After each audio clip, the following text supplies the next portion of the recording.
Thank you so much. Excuse me, good evening. And thank you very much, and thank you for coming out. I didn't expect this many people, frankly, on such a beautiful night, and I know what a wonderful gift it is to give to anybody an hour or hour and a half of your time, and I'm very grateful for it, and I'll try to make the most of it. I am going to talk about Lincoln first. I heard Susan's description of my book. I must tell you, it was so flowery and so positive that I had to remind myself I actually wrote it. And it's nice to hear that about the book because it was a very important effort for me. I had done a book on Lincoln some years ago with Harold Holzer, who was a true Lincoln scholar and a fellow I had worked with for years and has been a good friend of mine for 20 or 30 years now. And the book was a kind of collection of Lincoln essays on the subject of democracy that we put together for two teachers from Solidarity in Poland who came to the governor's office in Albany and asked me to come to Poland to lecture to them on democracy because the Soviets had finally been driven from Poland and they had restored or were restoring the democratic way of life. And they said that they needed some help in being reminded of what democracy really meant. And I said, well, I'm not the person for you. Let me get a book by not Jefferson, whom everybody thinks of automatically as the Democrat, but Lincoln, who was called a Republican. And I'll have it translated into Polish, and we'll raise money and get you a few thousand copies, which eventually we did, and send them over. And he said, oh, that was wonderful. And I went home and looked in the collected works of Lincoln by Bassler, a copy of which had been given to me. It's a series of 9 by my sister in 1955 as a gift. I looked in the index, and under the word democracy, nothing appeared. And I was shocked, and eventually we called together Lincoln scholars from around the United States, and I said to them, this is outrageous, So what we did was break up Lincoln's life into 7 periods and select one historian like McPherson or Barrett or any of these great Lincoln people to that period. I said, cull from Lincoln's speeches and writings the best things you have on democracy. We'll do it in 7 sections, have his whole life. We put together a collection that won some prizes. And ever after that, the publishers asked me to do another book on Lincoln. I said, well, I'm not an historian. I'm not going to do Lincoln's love life, Lincoln's feet, Lincoln's speeches. Lincoln. I said, they're already doing that. He's by far the most popular president in American history. By far, no one's even close. Everybody uses him. Every Democrat, every Republican says he's with Lincoln. I said, not unless it's relevant, and not unless I can contribute something that I feel comfortable with, will I do another Lincoln book. And nothing happened until 9/11. And then nothing happened until the first memorial of 9/11. And just before the first memorial of 9/11, a reporter called me and said, we're about to have the memorial of 9/11. And the governor will speak, and Mayor Bloomberg will speak, and former Mayor Rudy Giuliani will speak. And if you were still the governor and you had to speak, what would you say?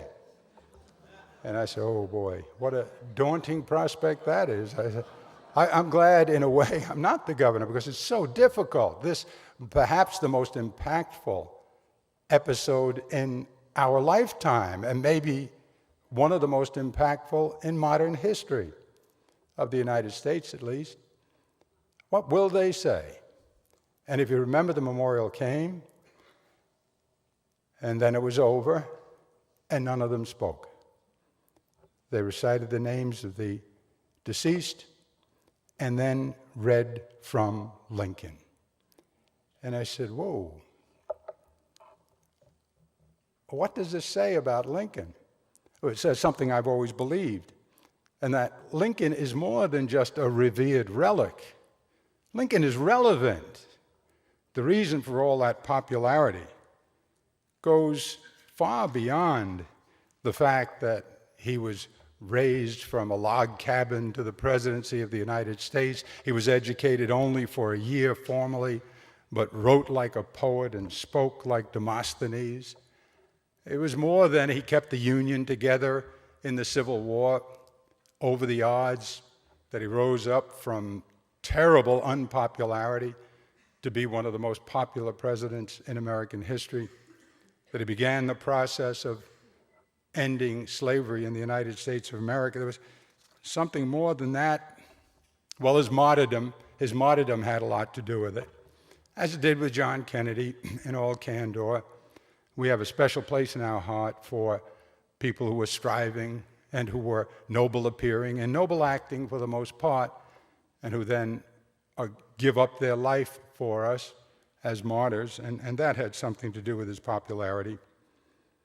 But for me, it was more than that from the very beginning. From the first time I read Lincoln, I was impressed by his intelligence. I was impressed by, yes, of course, his magnificent eloquence, but it was much more than that. As I grew older and continued to read him and became a lawyer myself, I was just dazzled by his mind. This was an extremely intelligent human being, a broadly, deeply visionary, philosophical human being, and of course, a magnificently eloquent one. And so I said, if he's relevant, and if he's all these things, why don't we use him more than just at a memorial? Why don't we ask him about preemptive war? Why don't we ask him about taxation? Those are both subjects he knew very well. Preemptive war he addressed specifically when his partner Herndon said, "How do you feel about preemptive war?" And he answered. And the answer is as relevant today and as pointed, as startlingly relevant, as a matter of fact. Taxation, he invented the income tax. Progressive, it was unconstitutional when he did it, but he did a number of unconstitutional things when he really needed to. Well, now people will say, when you say, let's listen to him on religion, let's listen to him on the role of government, let's listen to him on race, of course, he talked about slavery, but what about multilateralism? Yes, he's good on multilateralism too. And people will say, no, hold it a second. You know, how dare you tear him out of context? 1865, this is 2004, this is internet, globalization, true multilateralism, the shrinking of the globe. Look at all that's happened between then and now. How dare you tell us what Lincoln would say today and suggest is relevant? Oh, really? You use them at the memorial. You read the founding fathers every day in the courts of this nation to tell you how to read the Constitution and how to apply it today. Have you stopped reading the Old Testament or Plato or Aristotle or all those ages of wise people and wise things that they uttered? Of course you make adjustments. Of course you have to take into consideration the difference in time and place. Of course, but the essential wisdom doesn't change. So I brushed off that silly, I think, suggestion. Now, well, then why don't more scholars do that? The real scholars. You say you're yourself not a scholar. Well, I've read Lincoln since 1955, as I say, and I'm familiar generally with Lincoln, but I haven't studied him the way the historians do. Well, why won't they apply him the way you have? Or maybe they will when they read my book, and maybe they'll say, you're wrong. Fine. It's very much like how I feel about Fahrenheit 9/11. You know, well, what do you think of Moore? What do you think of this? I'll tell you what I think of the whole thing. It's a documentary. It's pictures. It's real pictures. And he draws conclusions from it. And what I would love to see more than anything else is not that you say, well, every part of it is right, every implication is correct, every insinuation well-founded. No. What I want you to say is, it's evidence, thank God, instead of 28-second commercials. And so what you should do is dispute it with evidence. If you think it's wrong, if you think Bandar did not sit down 2 days after 9/11 with the president for 3 hours in the White House, inexplicably talking about something that has never been reported, if you can say that's not so, say so. But let's argue the facts and the evidence and all of that. Wouldn't it make for a much better campaign than we're going to have with $200 million worth of 28-second commercials? What can you say in 28 seconds about abortion? What can you say in 28 seconds about what you do about terrorism after you mount the largest military campaign in your history? What can you say in 28 seconds about preemptive war and what it really means and why it's good or why it's bad? Very little. But you can say it in a documentary, and you can say it in arguments that call for proof and evidence, and so too with Lincoln. I think, if you listen to Lincoln, you read this little book, and it's a little book like Lincoln's little book, Weems. He loved the Weems book. He called it My Little Book. It was a little book that had an awful lot of ideas in it and history, and it was rich with advice. And so I hope you'll get a chance to read this book. The name of the book is Why Lincoln Matters Today More Than Ever, and there's a wonderful, wonderful picture of it, and you can see how small it is. It won't take you long. And I'd suggest that you read the introduction first, and then you skip all the way to page 166. And we'll come back later, but go to 166, because on 166, I have what is more than a conceit. It is Abraham Lincoln, imagine him as president today, talking to the Congress in a State of the Union address, but talking about all of today's problems, talking about what's happened to us with our friends overseas, talking about the war in Iraq, the war in Afghanistan before that, the lack of planning, terrorism, what needs to be done with terrorism, the domestic scene, what you think of the tax cuts, what you think of the condition of the people of the United States of America. And all of that is in about 2,600 words in a State of the Union message. And then come back, and you'll find in the beginning of the book there's a delightful 15 or 20 pages that Harold Holzer and I did together about how all the presidents have used Lincoln. And my favorite, may rest in peace, because I loved him, I really did, President Reagan. I got to know him. I was governor while he was president. He did the National Economic Commission in his last year at my suggestion. I was chairman of the National Governors Association at that point, in charge, not chairman, chairman of the Budget Committee. And if you think all the way back to then, we had this intractable deficit that nobody could handle, and I had a plan for how to handle it, and he adopted it. President Bush undid it a year later, the National Economic Commission, and it hurt him. Bob Woodward said if he hadn't undone it, he wouldn't have been forced to give that tax increase after he had promised not to, and he might have been president for a second term. But anyway, I knew him well, and I liked him, and told a favorite joke about having met him. I told it here once about being introduced to President Reagan, and I told the story with President Reagan sitting next to Matilda at a gridiron dinner, my wife Matilda, and I remember standing up and saying, "This isn't the first time I've met the president."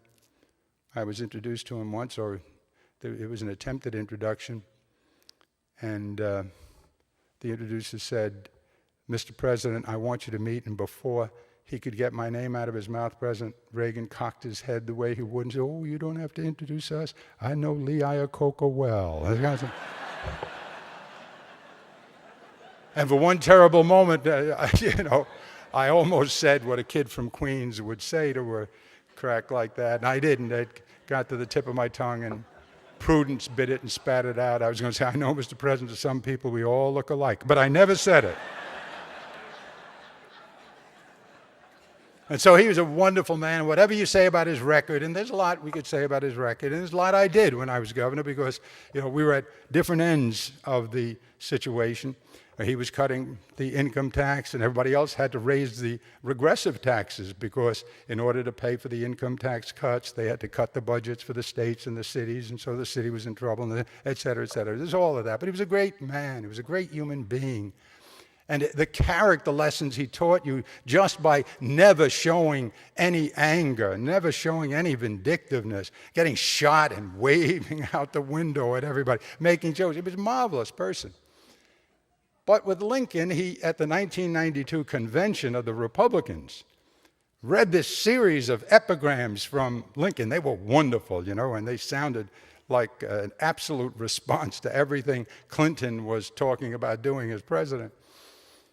Until after it was over, somebody looked at these Lincoln epigrams and said they were written by some Protestant minister, and Lincoln never had anything to do with them. And the power of Reagan as an individual was such that everybody ignored the fact. They kept quoting them as Lincoln epigrams, and maybe still do. And so Lincoln has always been gloriously, gloriously relevant and can be much more useful today than he has been up until now. Now again, there are all sorts of specific applications, global independence, et cetera, et cetera. But the thing that moves me most about him is his vision and the grandness of his vision.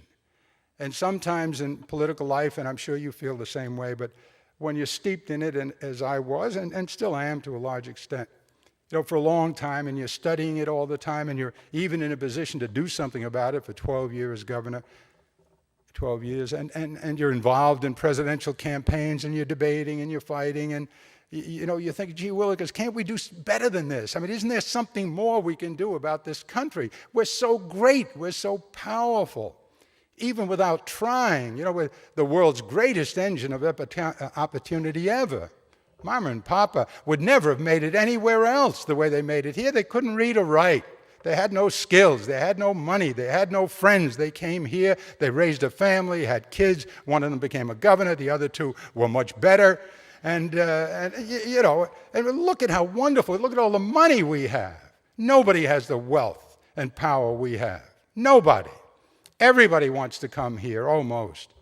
Very few people want to leave, except occasionally they want to leave so they don't have to pay taxes. They don't want to leave the residence.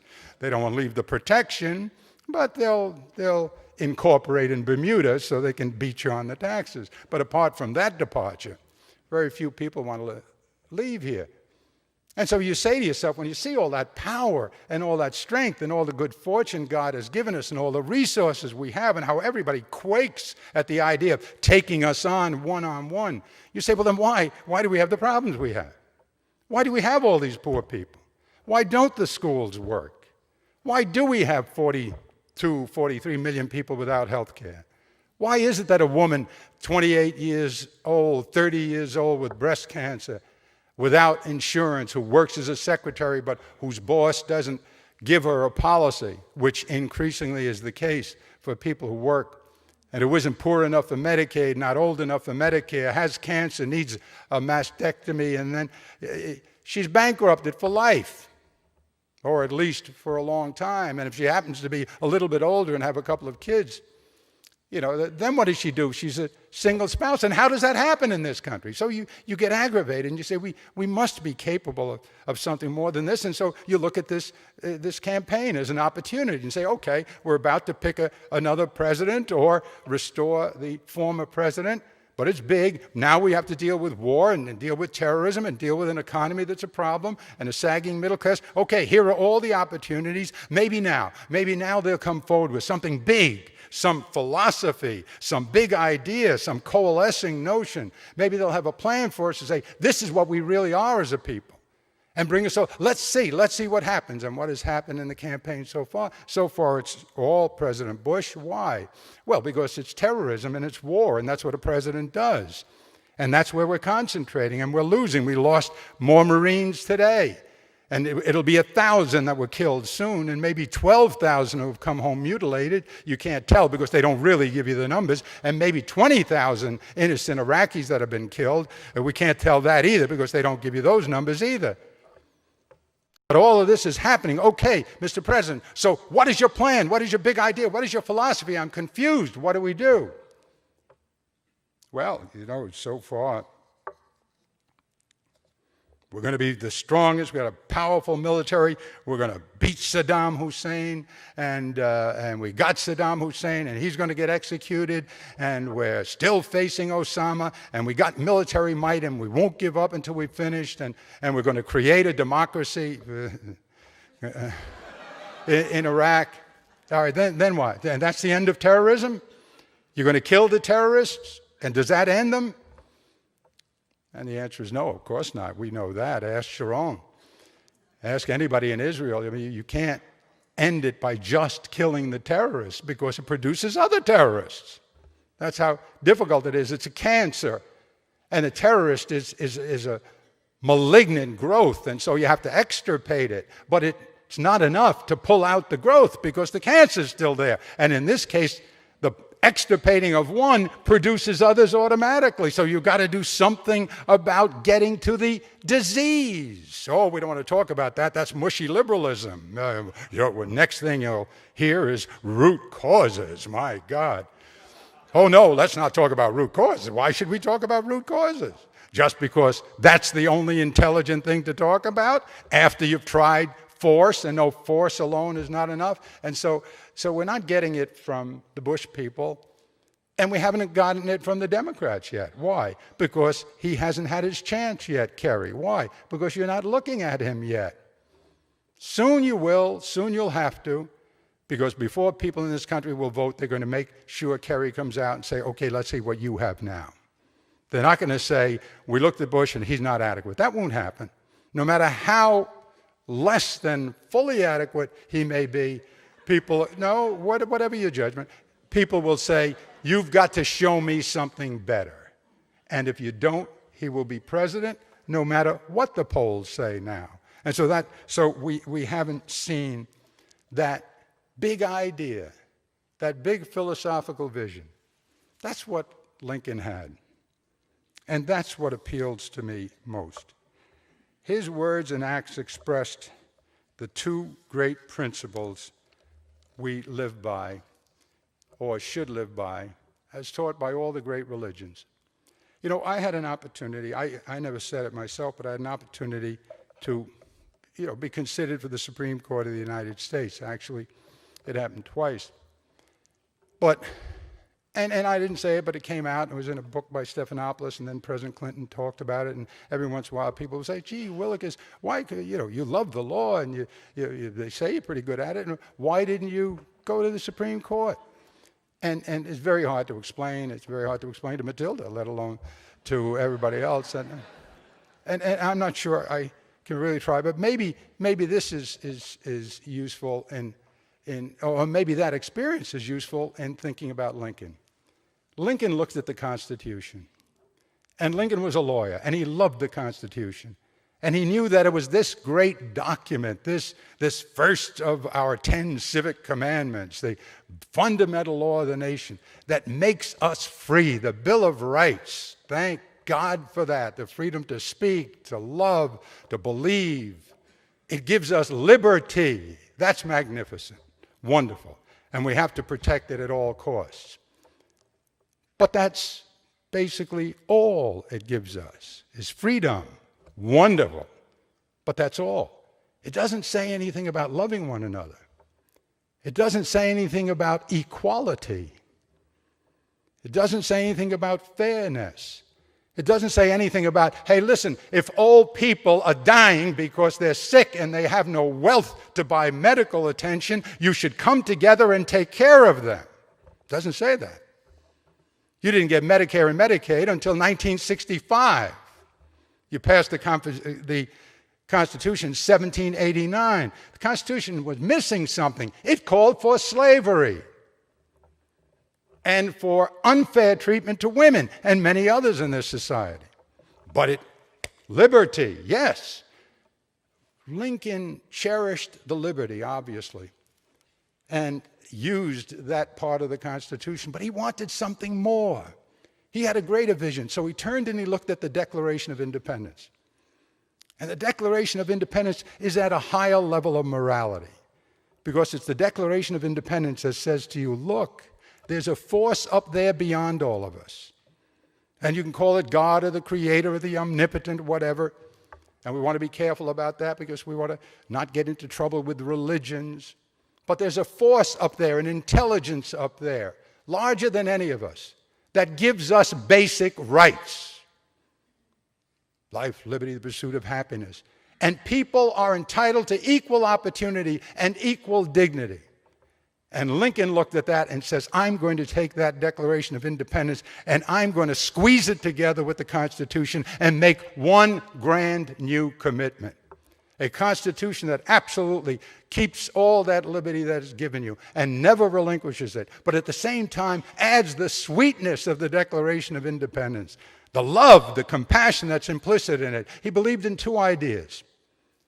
And he talked about it everywhere. It's all through his work, all through his action. When he talks about the economy, when he talks about the rest of the world, when he talks about people in China. And, he only once stepped out of the United States, and that was to see Niagara Falls in Canada. And in New York, we don't consider that another country or a foreign policy. That's upstate New York, Canada, at least beyond the falls. But despite that, he talked about it always. Two principles. This is going to be familiar to a lot of you in this audience, but these are his two principles. Number one, equality of opportunity, not equality of result. Nobody ever promised Mama and Papa, don't worry, you're going to do just as well as those people who were here 3 generations ago. But they did promise Mama and Papa, don't worry, you'll get a shot. You'll be treated fairly in terms of having the opportunity to succeed. He believed, look, you're supposed to love one another as individuals. And what are we supposed to do with that relationship? That sense of, well, we're all equal and therefore all equally entitled to dignity. And as a practical matter, we're all interconnected and interdependent. Words you didn't hear again until Václav Havel and Gorbachev. But what do we do with that? He said, well, what you do with it is you come together and you make the society better. And you work to make this country stronger. All of you together. The labor with the owners of the capital. Capital is important, but you'd be nowhere if it weren't for labor. That's Lincoln. And so treat those working people right. Let them be more efficient because they're paid better, et cetera, et cetera. So love one another and work together to improve the society. Does that sound familiar? Isn't that Tzedakah and Tikkun Olam? And isn't that the beginning of monotheism? And didn't the Christians say exactly the same thing? Lincoln wasn't religious. Lincoln wasn't religious. Lincoln was not religious, formally religious. Lincoln said God frequently, quoted the Bible always. But when asked, are you a Jew, a Muslim, a Christian, Buddhist, Mohammed, is he your God or your disciple or your apostle or whatever, your leader religiously? He said, no. None of them. He said, well, why don't you belong to a specific religion? He said, because they all have rules and regulations, admonitions and prohibitions that require you to suspend your intellect and to accept them without being able to prove it intellectually. Well, of course, that's why they call it faith. If it weren't for that, you'd call it knowledge. It's faith. You've got to believe it because you choose to believe it at one point. It's something not compelled by your intellect, but not rejected by your intellect either. And that's more or less conforms with the evidence you see. It's not rejected by the evidence, but it's not compelled by the evidence. So I choose to believe it. I choose to believe there's this great infinite power. Well, can you describe it? No, it's infinite, and I'm here. I got a little shrunken mentality, 98% monkey. I mean, what? So those are the two Lincoln principles, and that's what we're missing in this world, and it has all kinds of consequences. He would say this, for example. He would say, look, what would you do with the war? Forget about preemptive war. He told Herndon, you can't have a preemptive war. Why? Because if you let the president decide when to go to war without going to the Congress, it's the Congress who has the right to declare war. If you say to the president, if you think Canada is going to invade, you can invade Canada first. If that's what you do, maybe the president will be wrong. And you didn't have a chance to stop him because he decided on doing it. Maybe he'll be cynical. Maybe he has another idea. Maybe he's going to start a phony war. We've done that in our history, as you know. Maybe he's going to start a phony war. You've gone around the Constitution. You're supposed to go to the Congress. That's why they gave the Congress the right to declare war. So don't do preemptive war. So he wouldn't have started the preemptive war in Iraq. How about Afghanistan? Would he have gone to war in Afghanistan? Absolutely. Why? Because he went to war, didn't he? To keep the Union together with a fury. He went to war. He was he was tougher commander than most of his generals.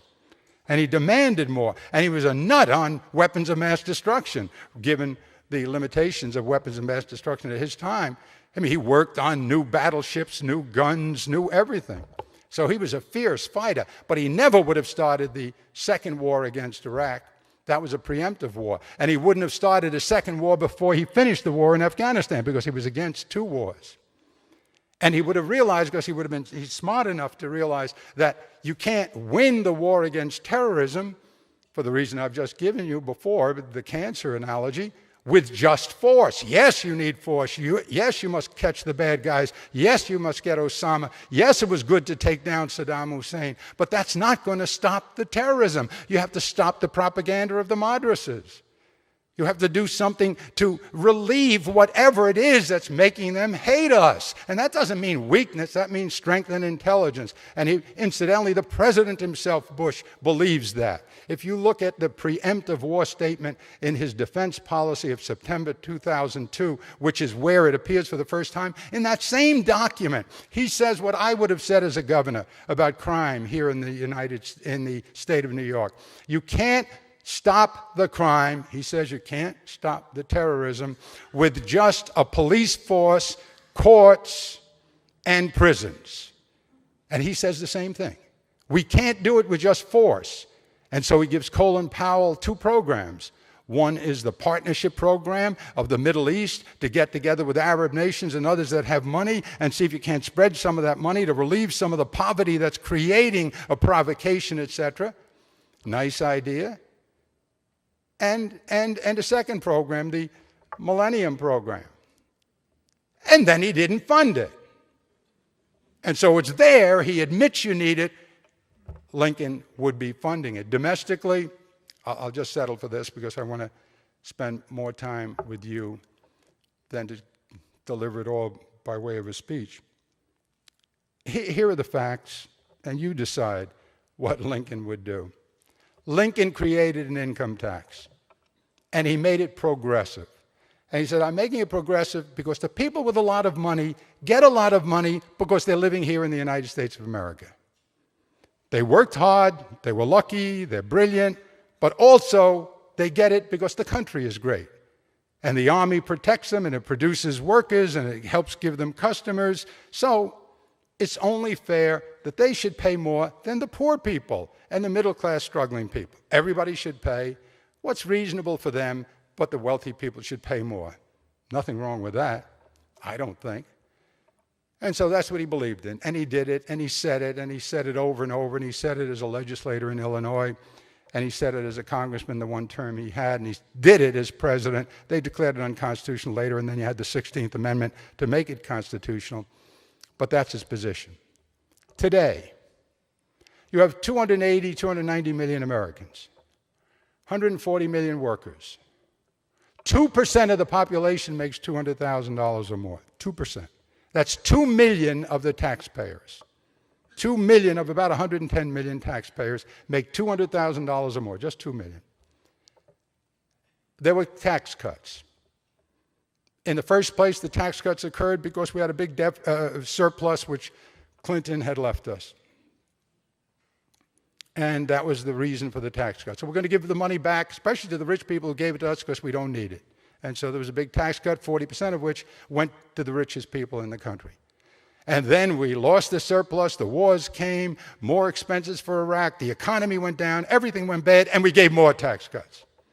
And now if you look over the next 7, 8, 9, 10 years, you'll be giving, some numbers project as much as $1 trillion, even if it was only $500 billion, to the top 2%. What? What? But didn't you say this morning that the deficit's larger than it's ever been? Yes. And the debt is larger than it's ever been? Yes. And Social Security and Medicare in 20 years is going to be in trouble? Yes. And the city of New York had to raise taxes because it got shorted? Yes. And you need more money for Iraq? Yes. And the high schools, the colleges, the tuition is going up when you need skilled workers more than ever, and only 1 out of every 4 American workers is high skilled because they can't get a college education, and you're losing jobs overseas. Didn't you say that? Yes. And you're going to give $1 trillion away in 10 years to the richest people in the country? How dare you? How dare you?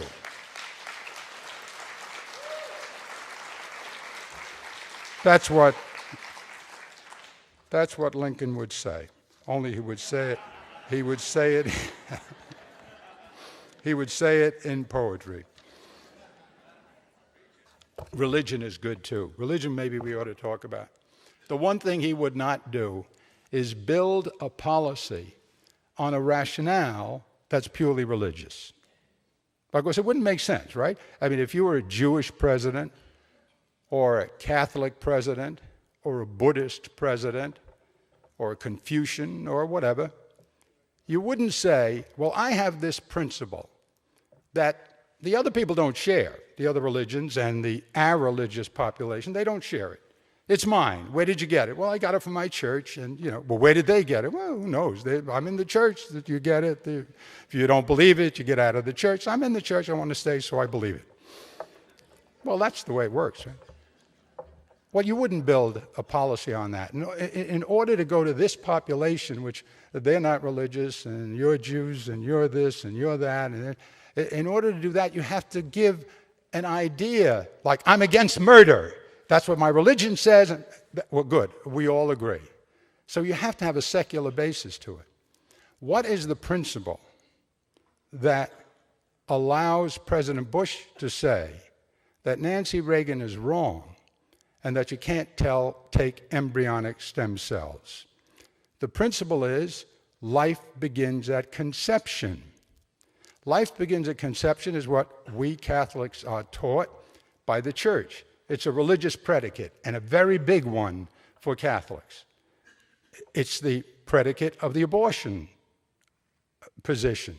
Life begins at conception, therefore no woman can have an abortion even to save her own life. Well, is that a scientific principle? Dr. John Marburger, who's the bioethicist who works for President Bush, was asked that question. It's in the New York Times about 7 to 8 weeks ago. You can find it, John Marburger. And he said, that is not a scientific issue. That is a, quote, sacred issue. What's a sacred issue? Sacred issue, I guess he meant religious issue. And I think that's why there is trouble now over stem cells. Scientists are saying these are good. President Bush is saying that's life. Well, his bioethicists are saying we can't tell him it's life as scientists. The scientists have never declared it to be life. The Constitution doesn't. The statutes don't. Maybe we should have a great debate in the United States of America and bring everybody in and say, look, forget about your religion. Here's a proposition for you. Should we say that life begins at conception? Nobody wants to deal with this, and I can understand why. I'm particularly sensitive myself because I'm a Catholic, and I know what the implications are. But maybe there should be a dialogue, and we should talk about it. But you can't go from, my religion teaches me it, nobody else or mostly people don't accept that religious proposition, to making a law. He would never do that, Lincoln, in my opinion. He would first have to find a secular rationale for the law. But that's a nice point. It's a position I take in the book. It'll probably draw some heat, but I think it's a reasonable one. I hope you read the book. Please read the book. No, you notice I said, please read the book. I didn't say, please buy the book. If you're really stingy, wait till it gets to the library, but read it eventually. No, I really... because I worked very hard on it. It represents thoughts I've had for a long time. I thought about it for a long time. I think it's all responsible. You may say it's wrong, but I think it can be very useful. I hope you'll read it, and I hope now you'll forgive me the length of this presentation, which is longer than I wanted it to be, and you'll pleasure me with your questions. Thank you very, very much.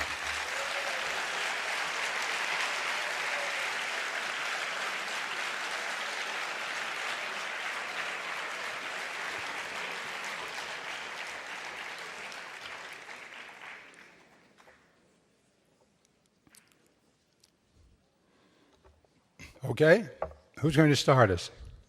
Kind of a question. I'm very loud. If you were asked to recommend a candidate for vice president, who would you choose for Perry?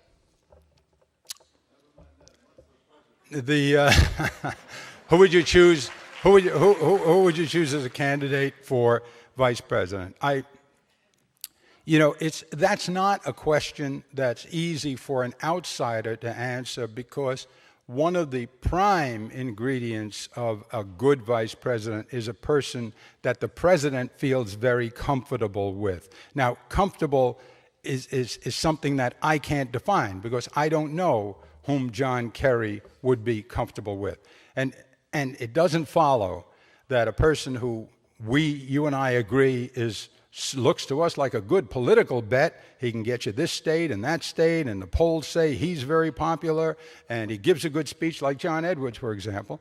It doesn't follow that the president would be more comfortable with him than somebody else who doesn't have those ingredients. Why? Because it's a matter of confidence. You have to work with the person. You have to be able to take advice from that person.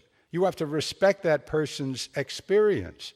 John Kerry's been around 35 years or whatever it is. He's been in that Senate for so long. And John Edwards, for example, has only been there for one skimpy term. And there's a question. I think President Bush had difficulty with Dan Quayle, the first President Bush. He was a nice person. I know Dan Quayle. I've debated him a number of times. He's very no. He's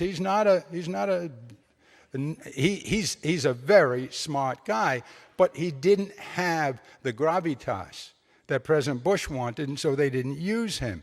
And I think that has to be considered. I note he's spending time with Gephardt. Now I can see him being comfortable with Gephardt. Why? Gephardt's safe. Gephardt's extremely well educated from his years in the Congress. He's well respected by both sides. He's not deemed highly charismatic, but you don't want a vice president who's highly charismatic. My mother had this wonderful expression, roughly translated from her rough Italian. It was, don't ever say it to her daughter Marie, my sister. Don't ever think somebody will tell you to wash your face so that you look prettier than they do. Now that only the old ethnics spoke that way, from bitter experience and an abiding sense of reality. But you don't necessarily want a dashing vice president who every time you get on a platform makes you look bad by speaking better than you do. So it's a lot of things. He has a lot of really good possibilities. I think there's a larger possibility here too. I'm very eager to see him come up with a vice president personally, because I think Kerry plus vice president against Bush and Cheney is better than Kerry against Cheney. Why? Because I think Cheney is eventually going to be a drag on that campaign, because I think he has so many negatives, and they're piling up, and Halliburton's not going to go away. And so I think it would be good to be able to run Kerry and Bush against Bush and Cheney, against Bush and Cheney, against Cheney and Bush. Oh, I'm sorry, Bush and Cheney. So I'd like to see him get somebody. And also what's developing is there are several people who you could announce as potential parts of the group that would be running and the administration of John Kerry, who would be, I think, highly appealing. I think Joe Biden would be appealing to people on the question, Secretary of State. I think Wesley Clark, when you're talking about military and you say Wesley Clark, people say, well, what the heck? Maybe, he wasn't a dazzling candidate, he wasn't used to it, but he's certainly solid as a military person. And you can start naming names like that. And of course, you have Gephardt, and you have Edwards, and you have Richardson, and all these people would make good, solid choices. So at one point, I think we can expect to see that, a kind of showing off of the potential administration people. Now, you asked me, Vice President, I don't know. I mean, I really don't, because I don't know what Kerry feels here about these people, and that may be the most important thing of all. Can I live with this person? It's one thing to get somebody to win the campaign. Yes, you have to win, but you have to govern, and that's more important. And you have to have somebody who's going to help you be a president who has the ability to do that, and you have to have a comfort level with him that will allow him to express that ability. Yes, sir. Yes, sir. Close to home, what we have here in Albany today, and which of course you have all that experience, how would we go about reforming this horrible situation where you have a legislature there that simply doesn't work, that if you read the Times today, you're talking about a governor who just took off, about, well, the whole place going on vacation, not even having a budget. How do we go about getting rid of these people who can keep getting elected all the time without doing a damn thing for us? Well, I can tell, well, I'm surprised, no, I'm not surprised that there is just a smattering of applause, because I think nobody knows what's happening in Albany. I really do. No, Albany's another world for especially people from New York City. And I didn't realize it until I went up there and spent 12 years. My first job was in Albany as a law clerk in the Court of Appeals as a young pisher. But in Albany, I said that nobody would even know I was talking about. But let me tell you what I have been saying about this since 1977. I went into public life in 1975. And I said, in 1977, you must repair the system in Albany. People in Albany get reelected 98, 99% of the time. Why? Because they have a staff, they send newsletters to their assembly district or their Senate district saying all the good things about them. Nobody competes with them. Nobody wants to spend a lot of money to win an assembly seat. You know, what is Congress? You want me to spend $1 million to be an assembly person? So they don't spend a lot of money. And so this keeps them assured of incumbency. And once they're assured of incumbency, why should they change any of the rules? And so they don't. I said, this is only going to get worse. And it got worse in my 12 years. And those late budgets that I got punished for in 1994 are later now than ever. And the system is more dysfunctional now than it was in 1977. And I said the same thing every year. And I called the New York Times and asked them about it. You must have a constitutional convention. You must gather up a constitutional convention and sit back and say, listen, we're going to start from scratch. We're going to take the Constitution of the state and we're going to change it. And we're going to change it so that you can't be guaranteed 99% turnover. We're going to give people on the outside a better opportunity to know what you're doing up there and to challenge you. However we have to do that. We have to effect a campaign finance reform that brings the system closer to New York City's campaign finance, which is a much fairer, much more intelligent system than the state uses. You have to do a lot of things. Now, every time I said that, see, here's the way it works constitutionally, and the very complexity of it operates against it, and it's one of the reasons it hasn't happened. Every 20 years, the Constitutional Convention proposition appears on your ballot. So it was on the ballot in 77. It was on the ballot again in 1997. In 1997, myself and Jerry Benjamin, who's a Republican from upstate, who's written books, who's very smart, who teaches in New Paltz, and he's very Republican, very much different from my own politics, but we're good friends. We both worked hard, but we had no money. And the legislature worked against us, and the unions worked against us because they were working with the legislature, and they defeated the proposition in 77, and they defeated the proposition in 97. Now, finally, last week, Quinnipiac took a poll. And Quinnipiac said to the people of New York and everywhere, do you think we should have a constitutional convention? And the vote was 54-31, yes, let's have a constitutional convention. And what I'm hoping now, and I've spoken to some people, is that let's get serious. If nothing else, let's make it such a real threat to this legislature that they will do something. And if they don't, let's have a constitutional convention and change the whole darn system. And that's the only answer. Nothing is going to happen. Look, it hasn't happened since 1977. What makes you think it's going to happen now unless you do something dramatic? And that's Constitutional Convention. Yes, sir. You used the word dialogue, which is a word I studied with Hannah Arendt, and she used to say democracy is dialogue. And I feel for the first time in my life that there is less dialogue in America on every level, whether it's the press, whether it's Congress. Certainly what you talked about, the 28-second ads in the campaign, there's no dialogue. And even when the presidential candidates go to speak, they're such pats, they're using the same language because they're afraid to say anything that will not get them elected, rather than say, I hope the things that are in their hearts. So I'm just wondering, is there a way to go back and find dialogue in this country? And isn't it necessary to have a democracy? Well, there are a couple of things you can do, and we can do something with this film, and let me come back to that. But there are a couple of things you could do. I talked about the inability to change the situation in Albany because of the structure of the law and the Constitution of the state, et cetera. The same thing happens in Washington. We now have a campaign finance system that is just out of control. You can't correct it. Feingold and McCain put together a bill, and everybody was hopeful it would do something. Both the Democrats and the Republicans found ways around it. And so now there's all kinds of soft money. You got nothing done.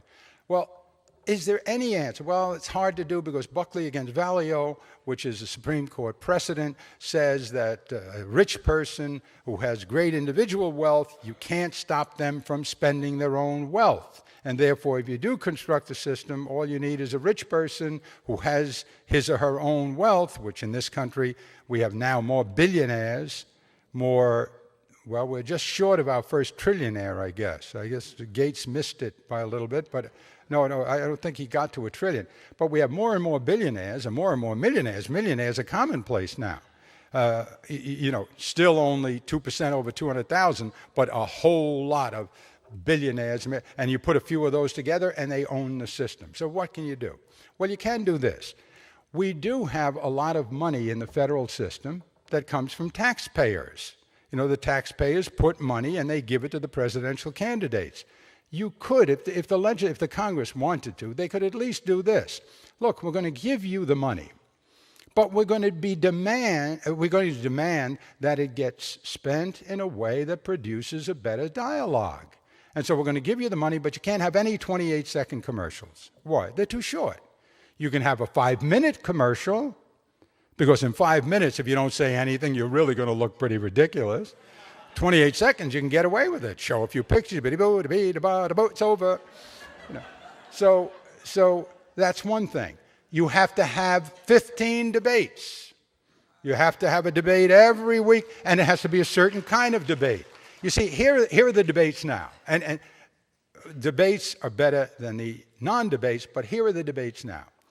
If you have 4 candidates or 3 candidates or even 2 candidates, the debates are, I'll give you a minute to answer this question, I'll give you 30 seconds to answer, okay? You have 13 debates, you ask the terrorism question 13 times, you get the same 1 minute and the same 30 seconds. And it never gets any deeper. And so we should structure it so that, look, here's the kind of inquisition we're going to have. We're going to have the candidates, we're going to have good inquisitors, smart people who will question you. And you can bring Cheney, and you can bring your assistant, and you can bring your books if you want in the beginning of the campaign. But we're going to ask you every big question. Terrorism, the intelligence, what did you do, what didn't you do? And we're going to let you answer those questions and put them all on record. Right in the beginning of the campaign. We're going to keep, now, we're not going to print it all, but we're going to keep it on record, and every reporter will know. You can spend a whole day on the economy. I did this with the New York Times in 1994, just to try it. I said, let me come in. You can have all the time you want to ask me any question on the economy. I will answer it. I'll bring people with me. If I need them to help me, that's the way you govern. You don't do it by yourself. A debate shouldn't be a test of glibness. God forbid what you get is a glib president. Should we drop the bomb? Well, let me tell you what of course we should. You should ask people. You should study. You should think. So there are ways by conditioning the use of campaign finance, you can force them to have a more intelligent campaign. And that's something that the Congress will have to do, but if the people figure that idea out, they can put the pressure on the Congress to get it done. Now, let me talk to you again about this film. It's true that I was retained as a lawyer. It's true that tomorrow we have an appeal which by some strange accident. They have said I can't appear in Los Angeles personally, notwithstanding I was negotiating with them for 3 days to go from an R rating to a PG-13 for a lot of complicated reasons, because the audience is larger with a PG-13 than an R. Although most people don't really know what an R is, and most people don't really know what a PG-13 is, the net effect is that R costs you 10 to 20% of the audience. So anyway, I was negotiating, trying to get it done. Our artist, Michael Moore, and the producers didn't want to give up what they wanted us to give up because they thought too much of the truth went. Some graphic images that they wanted to leave in the film.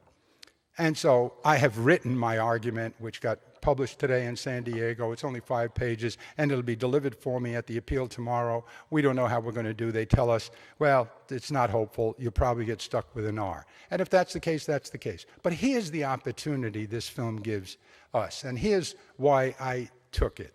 It's not because I'm a Democrat and this is good for the Democrats, which it probably is. But this can be good for the process. Why? I saw the film before I agreed to represent the producer. I saw it 3 times. I saw it myself. I saw it with Matilda. I saw it with Matilda and my daughter Maria and her husband Ken and their kids, 3 kids. And we watched it, and I watched the whole thing. And so I'm absolutely convinced that the other side will be upset and will say, well, the insinuation there is not fair and this is not fair. Fine. That's wonderful. Step forward and let's conduct the debate and the dialogue using that documentary. And why don't you do a documentary? Just go out and do a documentary. You can do it. We talked about, not we, but the film talks about Prince Bandar, the Prime Minister of Saudi Arabia, 2 days after 9/11, sitting with the President of the United States for dinner privately for 3 hours. Great. What did you talk about? The people who were involved, the terrorists, were Saudi Arabians. Did you talk about that? The madrasas are being fed with Saudi Arabian money. The madrasas are teaching young Muslims to kill the infidels. We are the infidels. And everybody knows that maybe billions of dollars have gone into those schools. Did you talk about that?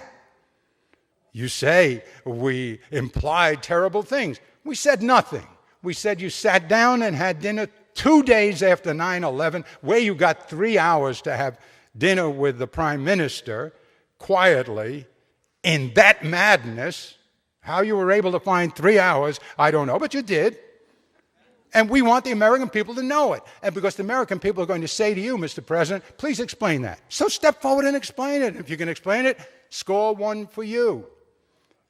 And so on and so forth. The film gives us an opportunity to have a much better campaign than you could have without it, because it is not a speech. It is not an unchallenged address given to a captive audience. All Republicans here, all Democrats there. I give a speech which, says only my side of the case. They all cheer. That's on the television that night for 5 seconds, 6 seconds, 7 seconds. And then maybe you have 2 or 3 debates. And you know what the debates are going to be. The president will keep them down to the minimum length. And since the answer will only be a minute and a half, how much trouble can he get in? I mean, as a matter of fact, if you talk very slowly, you can get away without saying anything.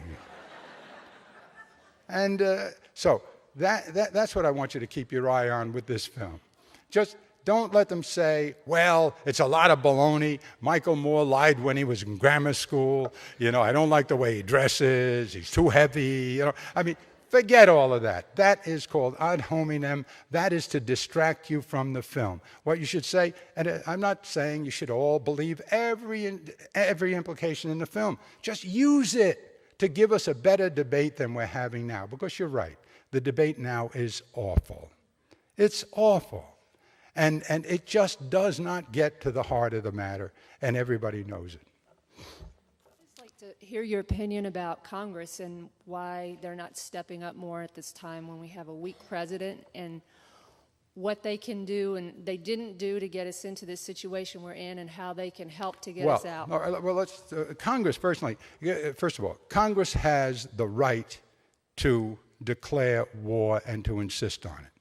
Congress has the right to say, Mr. President, don't do a thing on this. Don't pull a trigger on this until you come to us and we take a look at it and declare war.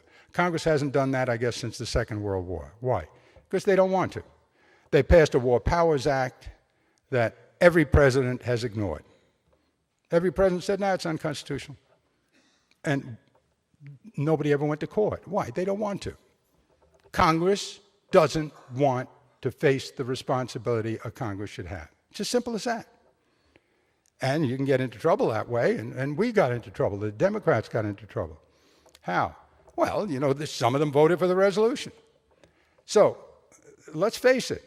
Look at the Constitution. It says who declares war? The Congress does. Did they declare war here? Did they declare it in Vietnam? Where did they declare it? When's the last time? So Congress is taking a pass. Now, as to asserting power in the Congress, I hope they don't, because the Republicans are in charge of both houses. And they're the ones with the power.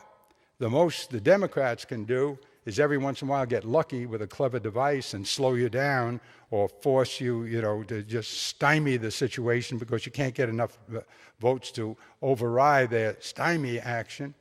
But that's all negative.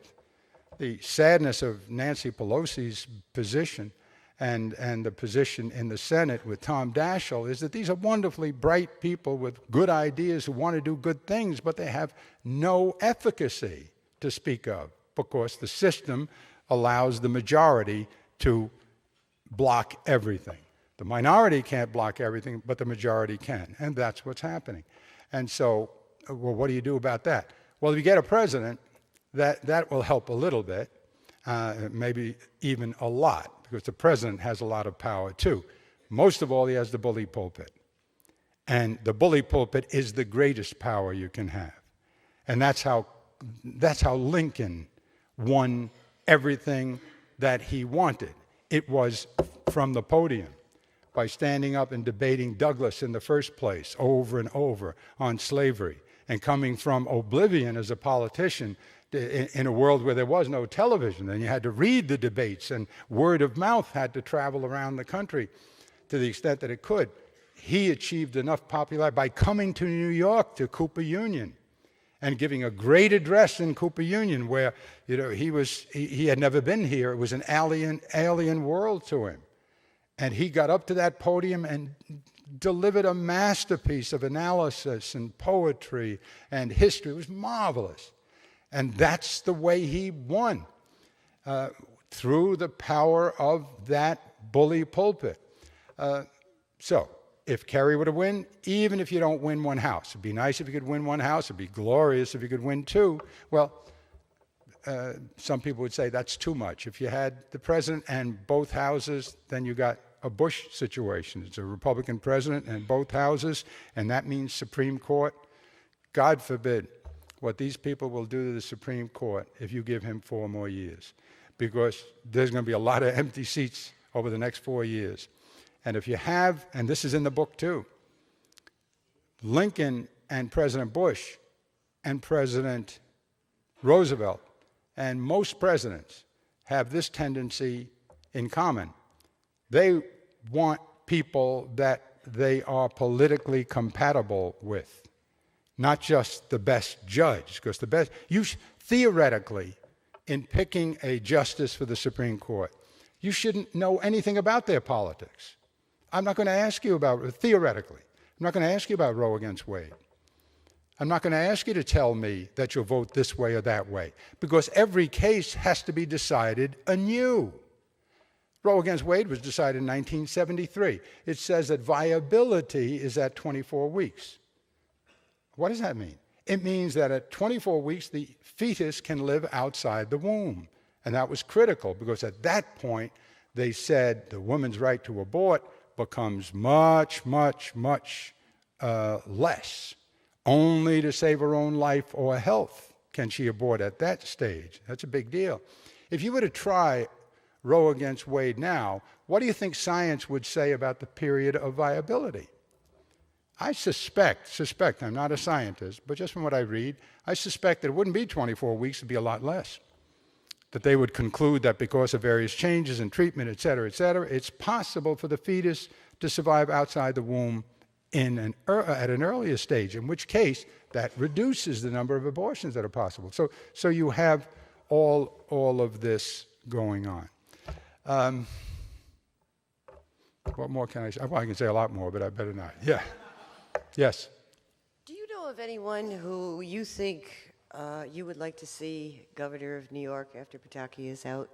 Excuse me, anyone I'd like to see as governor of New York? Yes. I can think of two people in this order: me and my son.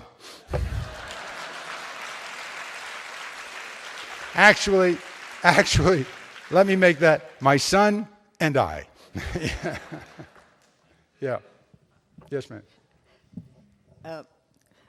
First of all, I want to say I admire your courage because you stand up and you tell us as it is, Fahrenheit 9/11 being such a controversial subject. And I wish the Democratic Party and their representatives would exhibit the same courage. You say you know Kerry. I don't know Kerry. He voted for it before he voted against it. And for 35 years, his record, I don't know the man. Now, as far as I am a Democrat, but I'm getting very disappointed. For instance, Daschle, our speaker, voted with the Republicans for the late-term abortion. And that, to me, was a tremendous disappointment and a weakness. I would like to hear your opinion on that. Well, I think that, that's going to be decided by the Supreme Court. The argument on the late-term abortion is really a Roe against Wade argument. If, in fact, the Roe against Wade decision was, and the constitutional law at this moment is Roe against Wade. It's not a statute, it's Roe against Wade, that decision. If the constitutional law of Roe against Wade is, as I believe it is, that in that last trimester, it doesn't talk about the method of abortion, it talks about whether you can or you can't have an abortion. You can not have an abortion unless the woman shows that it is a serious matter of health or even her life. Life more obvious than health. And so to say now, even if it's going to endanger you, you can't do it that way, would be a contradiction of Roe against Wade. And so you're facing an unconstitutional bill, and that's what the courts have said so far. They've said, look, whatever you think about this process, Roe against Wade says that, that's the law. This is a land of law. If you want to change it, you have to do one of two things. You have to get lucky, those of you who want to change, and get a judge or judges who will see the case differently, and who next time they get Roe against Wade will alter it in a way that bans these abortions. So one way to change the law is by getting judges to do it. The other way is a constitutional amendment. Okay? Now, for the absolutists on the issue of abortion, for the fundamentalists on the issue of abortion, who deride all those who don't agree with them and say, you're wrong for not standing up for the absolute law. I don't know anybody who has stood up for the absolute law. The absolute law, fundamentally, is no abortions except to save the life of the mother. Why don't you ask for a constitutional amendment to do that if you really believe in that? If all you Republicans will put it into your campaign every year, every presidential year, it's in there in the campaign, it's up there, and this is our platform, we believe life begins at conception, then you should ask for a constitutional amendment. Because the court hasn't done it for you. Why don't you step forward and say to the United States of America, okay, you women, even if you have to die, you can't have an abortion. Why don't you say that? Because they'll reject it, that's why. Well then, say to me, rather than, I'm an absolutist and anything less is hypocrisy, say, I'm not really an absolutist. What I'm really saying is there are too many abortions, and we have to find a way to limit the number, because the absolute position is life begins at conception. That's the Roman Catholic teaching. And the answer to that has to be a constitutional amendment that says no abortion at any stage, not a minute after conception. Nobody's ever asked for that. Not Reagan, not Bush 1, not Bush 2, no Republicans, nobody campaigns on it, nobody. Have you ever heard anybody campaign on it? And nobody will. Nobody will. So, what else can I say on that? Court, we wouldn't have to worry so much. Say what? I think you should have been on the Supreme Court. We wouldn't need to worry so Well, much now. Let me tell you about the Supreme Court. And let me get all the way back to the point about Lincoln and the difference between the Constitution and the Declaration of Independence, and the difference between the Constitution and what the country really needs. The Constitution gives us freedom and liberty. Thank God we have that. But we need much more. We need a society that understands interconnectedness and interdependence, a society that knows we should have health care for everybody who needs it. Everybody who needs it.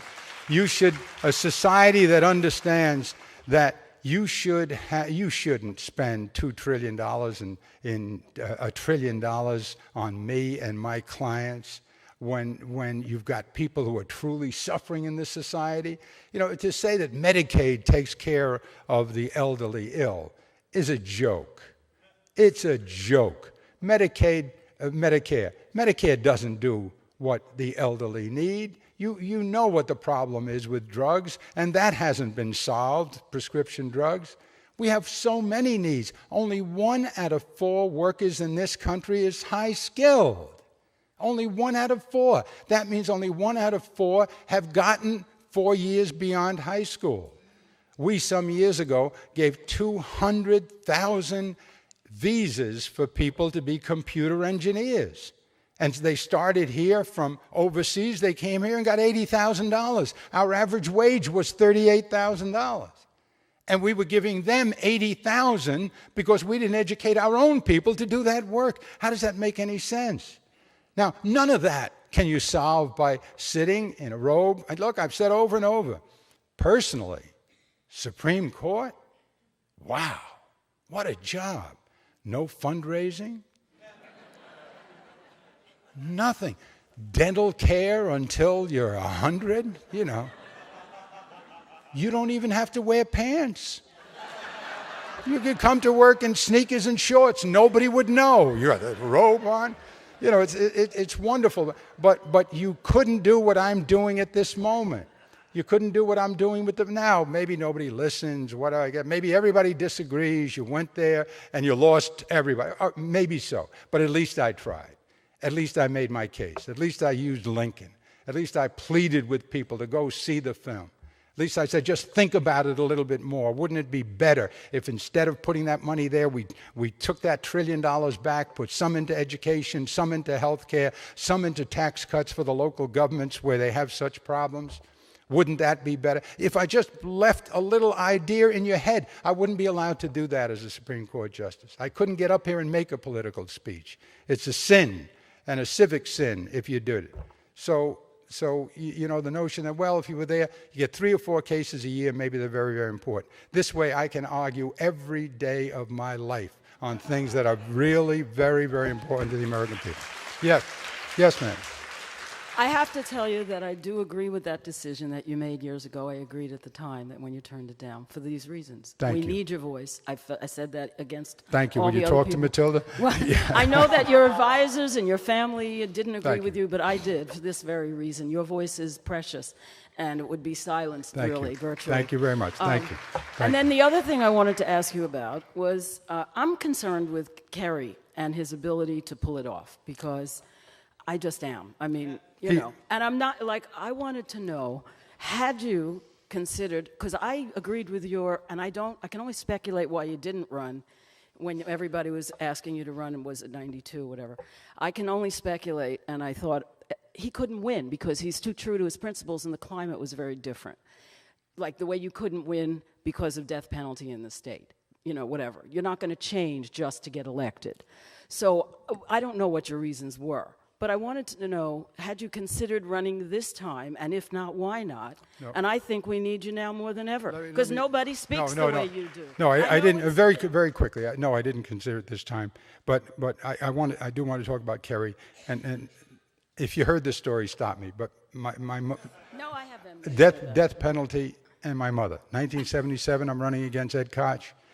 Son of Sam is running around. You remember that summer? What a summer. We're running for mayor, and she comes in. She says, "May you know won the electric chair?" I said, "No." She said, "Makacha won the electric chair." I said, "Yeah." She said, "I know. A woman came to the store and says, 'How come your son is so big and so strong? He's so stupid and is so weak?'" I said, "Whoa." And she says, "You got to have the electric chair. You got to kill them. And they're animals, some of these people." I said, "Mine." And I gave her all the arguments why, you know, it's wrong, it's bad. And she says, "That's all. Then you're going to lose." I said, "So I'll lose. You want me to change my mind? I'm your baby. You want me to change my mind just to win the election?" And she says, "Nah, you don't have to change. Here's what you do. You tell me you won the electric chair. After you win, give the..." So, number one.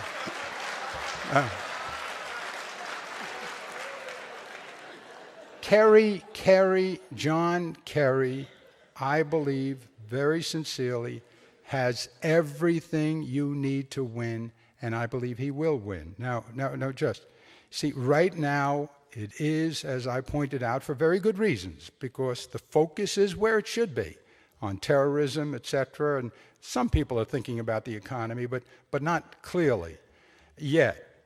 And they're not paying attention to Kerry so much, they're paying attention to President Bush. And so it's Bush against Bush, and Bush is losing.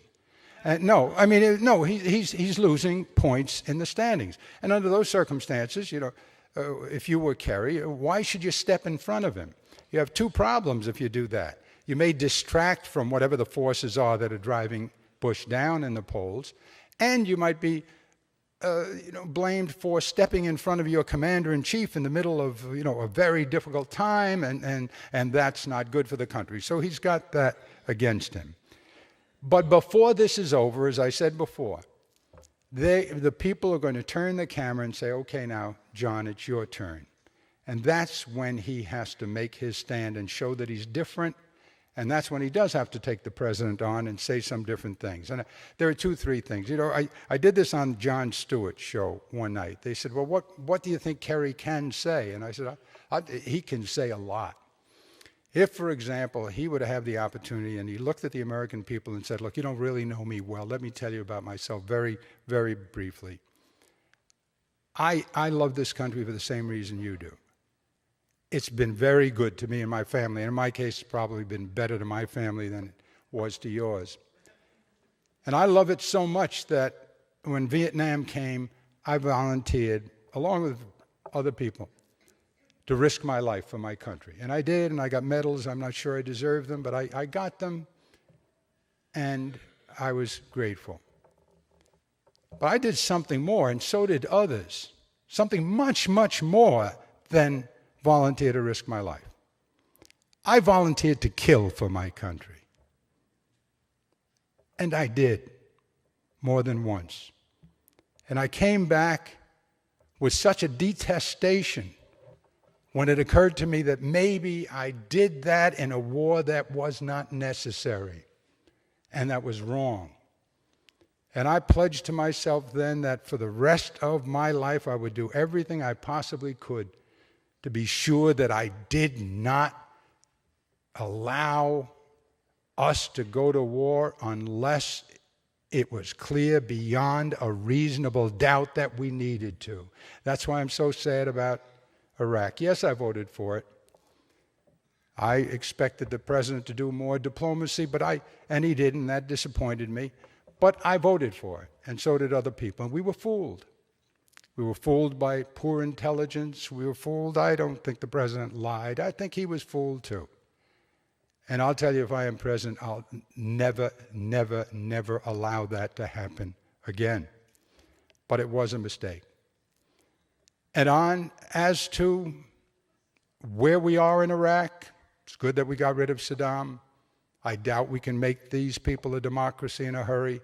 I'll get our forces back as soon as possible, but not until I'm sure that there will not be chaos there, because then we'll only have to go back. But I will tell you this, you cannot win the war against terrorism unless you do a lot more than just catch and kill and imprison terrorists, which I'll promise to do. We have to do more with respect to the madrasas, spell it out. We have to do more with respect to the economy, as the president himself admitted but didn't do. Spell that out, the two Powell programs. And as to the economy, I simply want to say this to the American people. Don't be fooled by financial pages of the best newspapers and economists telling you the economy is good. It is good. By all the economic measures, it's very good. But that's not the test. The test for the American people is it good for you? The economy is very, very good for me and my clients. The economy is good for what David Brooks called in the Times this week, the aristocracy of money. He said he's a conservative. There are two aristocracies up at the top. The aristocracy of ideas, the people who want evidence, ideas, intelligence, and the aristocracy for money, those people who manage organizations that produce products for profit. And he put President Bush in the aristocracy of money. And he said the aristocracy of ideas is offended that he doesn't read newspapers. Yeah. I am offended he doesn't read newspapers. Because if you don't read newspapers, you probably don't read books either. And if you don't read books, I don't know, and you're not watching my documentary, I don't know where you're getting your facts. So there is plenty he can say. He has the record. He has Israel. His record on Israel is perfect. He's got 100% AIPAC record on Israel. It's clear to everybody that one of the things you have to do to deal with terrorism is to make sure you make peace in Israel. I don't think we really tried. President Bush is very popular with the Jewish community. I'm surprised. I'm surprised how popular. No, I think I understand it.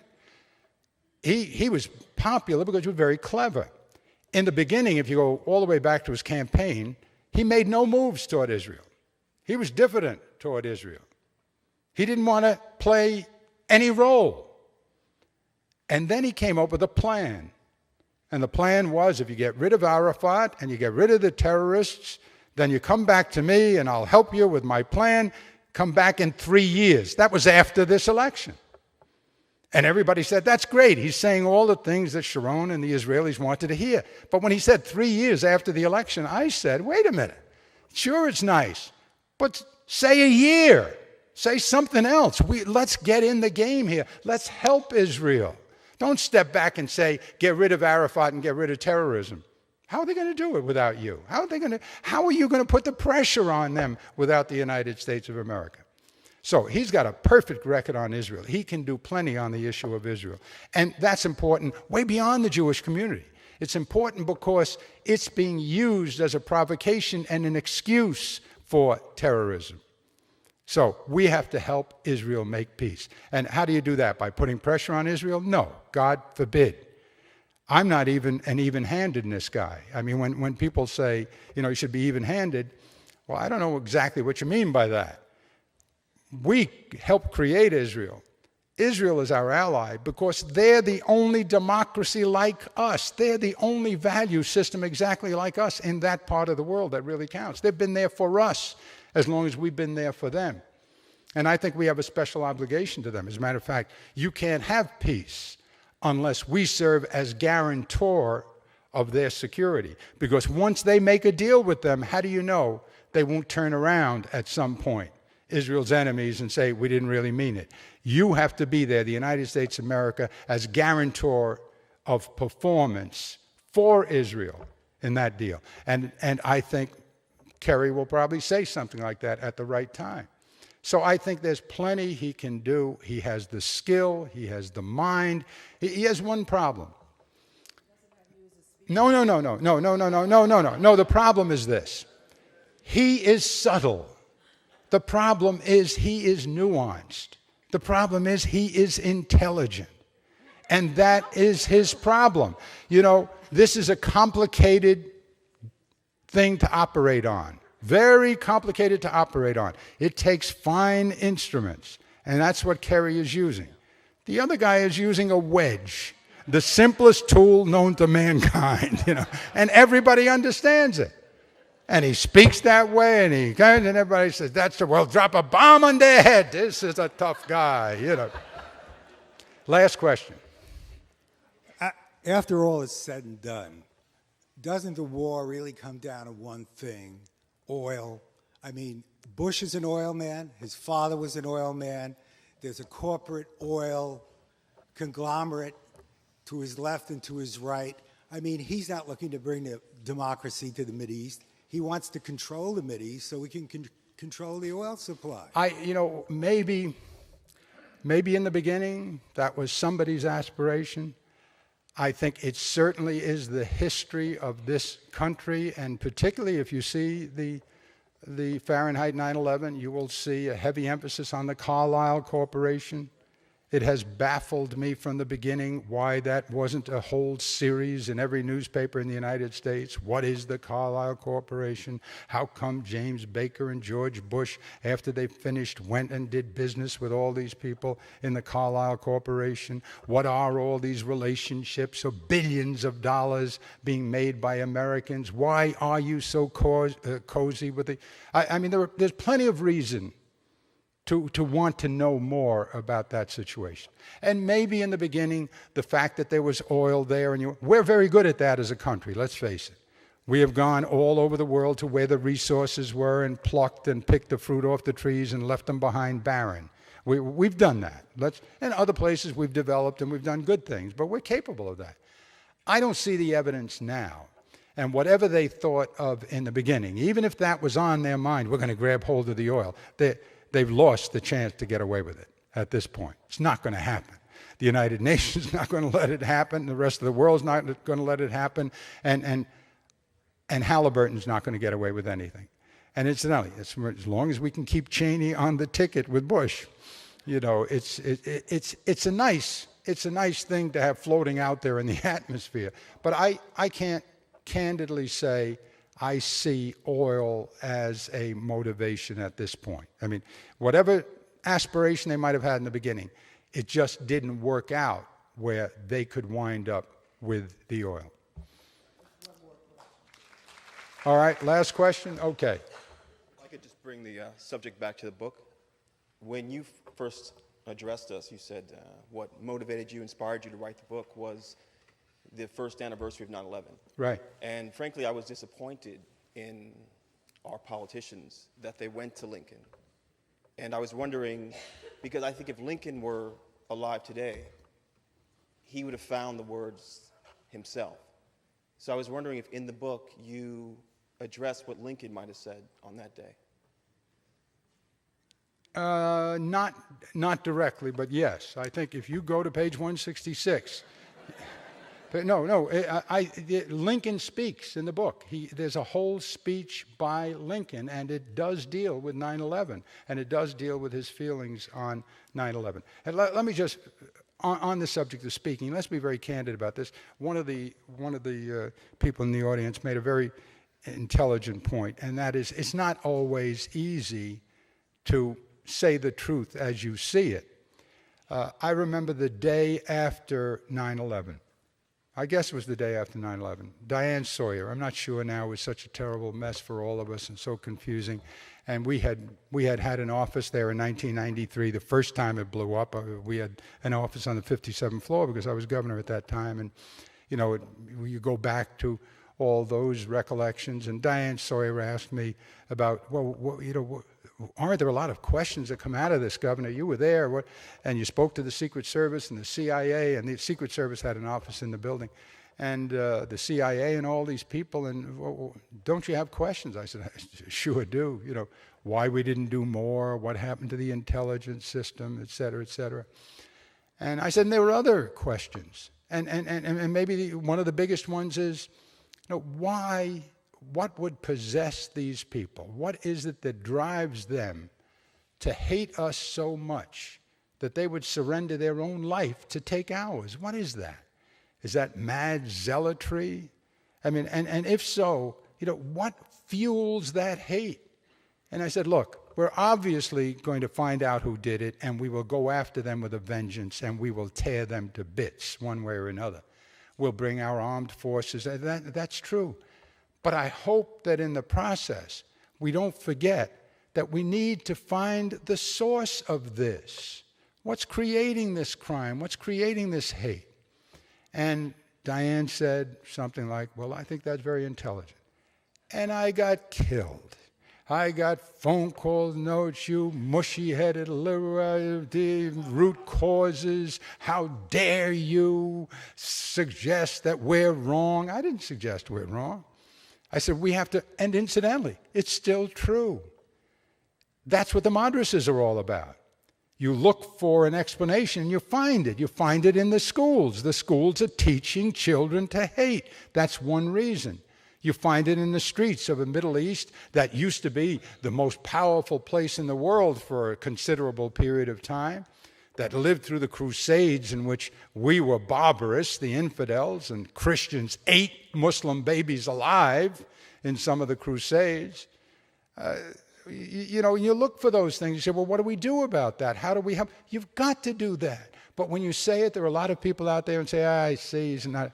If you just say, well, I promise you we will get them, we will chase them, we will fire them, we will fry them, we will hang them, we won't give them a trial, we'll have the Patriot Act, and then you get a considerable number of people say, that's exactly what I want.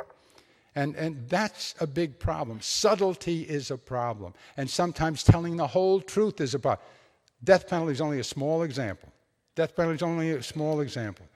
But I lived through 20 or 30 years of polls that said 80, 20, 75, 25. You kept saying, look, you're killing innocent people and it's not doing any good and you're not making things better. And now you have DNA and it's obvious that you have been killing innocent people all along and it doesn't do any good. And still, there's a reluctance for people to face that. Why? Because you're taking vengeance away from them. And to some people, that's all they have. They're so frustrated, God forbid you lose somebody gets killed, somebody by some butcher, some madman. And for some people, that's all they have, is that, you know, that feeling of, well, at least I got even. And that's a very powerful thing. And that's what the country felt after 9/11, and still does feel to a large extent. And it's perfectly human. But here, they asked me, the question they asked Mike Dukakis about the death penalty. He said, what would happen if somebody touched one of your children or Matilda or something? I said, I would kill them. I'm sure I would kill them. I'd go crazy. I'd probably grab them and strangle them. But you can't make laws that accommodate your worst moment as a human being. You have to be able to understand that's a wrong reaction, no matter how human it is. And the human reaction to 9/11, human reaction to the death penalty is not us at our best.